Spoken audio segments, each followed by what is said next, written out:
ঢাকা বিশ্ববিদ্যালয় এলাকায় যান চলাচল সীমিত করায় ভোগান্তিতে পড়েছেন সাধারণ মানুষ। আজ বিশ্ববিদ্যালয় প্রক্টর অফিস থেকে যানবাহন চলাচল সীমিত করার একটি জরুরি বিজ্ঞপ্তি প্রকাশ করা হয়েছে।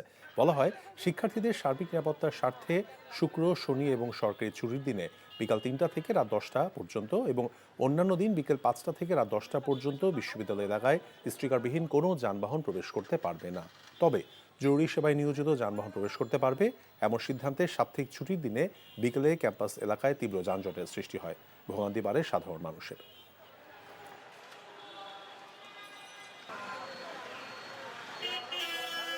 না, এটা তো জানা ছিল না, হঠাৎ করে মানে আজকেই জানলাম। আসলে ঠিক হচ্ছে না, একদমই ঠিক হচ্ছে না, কারণ এটা ইউনিভার্সিটির পজিশনটা এমন একটা পাবলিক প্লেসে, এখন শুধুমাত্র তাদের সিকিউরিটির জন্য বা তাদের প্রাইভেসির জন্য আমি একটা এত বড় এরিয়া রাস্তাটা ব্লক করে দেওয়াটা তো অন্যায়। যানজট বেশি ভাই, অতিরিক্ত। হ্যাঁ, আমরা কামরাঙ্গীর চর থেকে আসতেছি, অনেক সময় লাগলো আসছি। এটা যদি বন্ধ করে দেওয়া হয়, কারণ আশপাশে মার্কেট, মেট্রো রেল, মানুষের আসা যাওয়া খুব কষ্ট হইতেছে।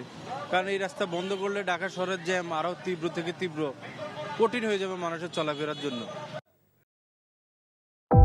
ভালোবাসার প্রথম শর্ত বিশ্বাস, যেটা আমার প্রতি কখনোই তোমার ছিল না। আমি তোমাকে বিয়ে করতে চেয়েছিলাম। চেয়েছিলে আমার ইচ্ছেগুলোকে গলা টিপে হত্যা করার পর। নিলয়ের হঠাৎ এমন চেঞ্জ আমার ভালো লাগছে না। তোমার নিলয়কে নিয়ে টেনশন করতে হবে না। আমি ভুল মানুষকে ভালোবেসেছি। আপনি ডাক্তার? জি। কিসের ডাক্তার আপনি?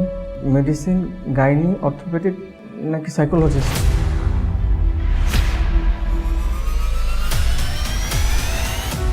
ভাইয়া খুব ইন্ট্রোভার্ট। ভাইয়াকে নেশার জগৎ থেকে ফিরিয়ে আনতে হবে। আমার মনে হয় কি তোমার রেগুলার অফিসে বসা উচিত। সব তোকে সামলাতে হবে। এরকম কেস না দিন দিন বেড়েই চলেছে। আপনি কি আমার উপর রেগে আছেন? পৃথিবীতে কারোর উপরে আমার তেমন কোনো রাগ নেই। নিলয় যেন কোনো রকম সিন ক্রিয়েট না করে। আপনি কি সব ভুলে থাকতে পেরেছেন? প্রেম এবং ভালোবাসা খুব পবিত্র, সস্তা কোনো কিছু না। আমি তোমাকে হারাতে চাইনি Priti. Love is not enough in the world.